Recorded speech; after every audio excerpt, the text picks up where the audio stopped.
Allahu Akbar, Allahu Akbar, Allahu Akbar, Allahu Akbar. It's time for afternoon prayers, and the Muslim inmates in this California state prison are doing what was once forbidden, having an Islamic worship service. People couldn't gather in groups to teach and to practice the religion. Of the 3,832 inmates at Solano Prison, the chaplain estimates about 5% are practicing Muslims. The prison doesn't track religious identity, partly because it's so fluid. And religious expression is a barometer for how Islam has evolved within the U.S. penitentiary system. Hey guys, I'm Shreen, and today we've traveled to Solano Prison in Vacaville, California to explore how the world's fastest growing religion has had to fight to find a home in prison.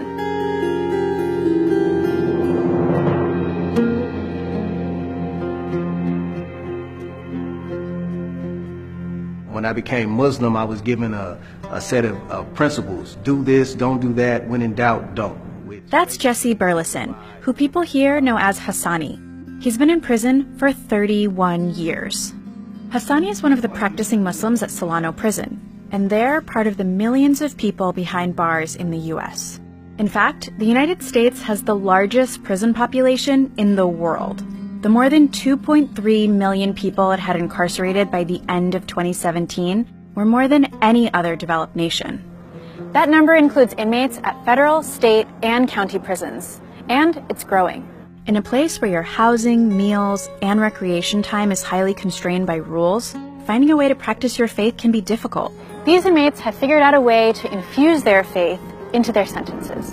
One of the things that started me seeking something different was I was looking at the people that were around me who were older than I was, who had been in prison longer than me, and who had been on that same negative, self-destructive path, and me not being satisfied with what I was seeing in them. And at that time I started going to religious services. It didn't matter if it was Muslim, Christian, Jewish. I went seeking a better way, and I believed in God, so I knew that the only way I was going to change was through God. He's just one of the Muslims that Solano chaplain Muhammad Ali interacts with on a daily basis. Ali is an imam who spent 4 years at this prison, helping people like Hassani explore their faith. He believes it can be an important part of their rehabilitation. Religion is important to inmates because it connects them to something bigger than their circumstance. You have people who are here in prison, and there are a lot of things you can't control, whether it's your eating, whether it's your living condition.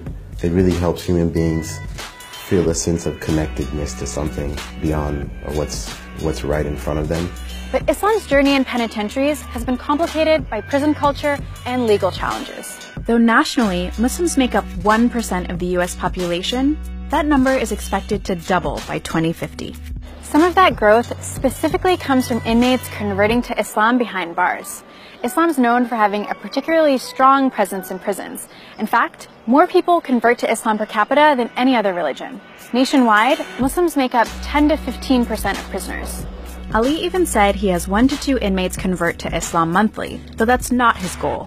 What makes those statistics resonate more is knowing how difficult it was to get Islam accepted as a recognized religion within some prisons. The prison administration, through their custody officers, wouldn't allow groups of Muslims to congregate over 3. And when they did, they would break them up. That's Abdul Rauf Nasir, and he spent 30 years using his Islamic faith to help inmates in correctional institutions. He considered it social justice work and an active part of his faith.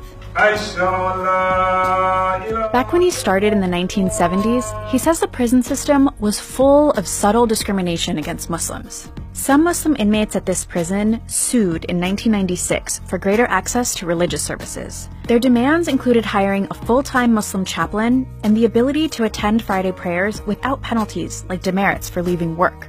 Eventually, they did receive a full-time imam and their other demands. Prison officials dispute this account. They say Muslim inmates were never denied access to their religion, and instead the constraints were reflective of staffing and organizational issues that were resolved. Nationwide, the legal pushes continue today. A 2013 report says that Muslims submitted the most religious discrimination complaints out of any other religious group in prison. Islam and Muslim organizations in prisons, for the most part, are seen to be powerful because they've been there a long time. They have challenged the status quo of the prison system itself, legally and physically. That quality of questioning power is easily identifiable with one of the religion's most notable converts. Malcolm X, his narrative is prominent, and so that attracts people toward Islam. And then the reformative value that they find in that, the hope that it gives, that I can survive in prison. Malcolm survived in prison. Malcolm X's legacy still resonates today, more than 50 years after his death. While serving a prison sentence, then named Malcolm Little converted to the Nation of Islam in 1952. He found mainstream Islam years later and felt it was much more racially inclusive than the nation. But as Muslims, we will be Muslims. I will try and teach the religion of Islam among the so-called Negroes and make them Muslims. Aside from spiritual guidance and the ability to change your life around, another reason Nasir says some incarcerated people are drawn to the faith is for another reason entirely: how prisons are organized. A central organizing principle in prison is containing the threat of violence. Inmates are housed and classified according to the risk of violence they pose. Here at Solano, inmates are housed dormitory style. Those that pose a higher risk are housed in cells like this, with armed guards. In their downtime, the crew that inmates spend time with matters, because they're the ones that also offer protection. So what does any of this have to do with practicing Islam in prison? Well, Nasir explains that your brothers in the faith can actually help protect you behind bars, and that source of support transcends race. Islam does challenge the strict rules of race in prison, because if a person of another ethnic group besides African American becomes a Muslim, then he's embraced in the Islamic community, and he's not only embraced, he's protected from outside pressures that other groups may place against them. And being in prison isn't necessarily that type of situation to where, you know, you need to join a group to be safe. Hasn't been my experience. But I would say being a part of a community in prison is definitely beneficial in that regard. What he's really describing is support, and the support that incarcerated Muslims require is different than their free brethren. In fact, there are several things about prison that change how Islam is practiced. There's no Quran app, no call to prayer from your cell phone. And being Muslim here is about survival in a completely different way than it is outside.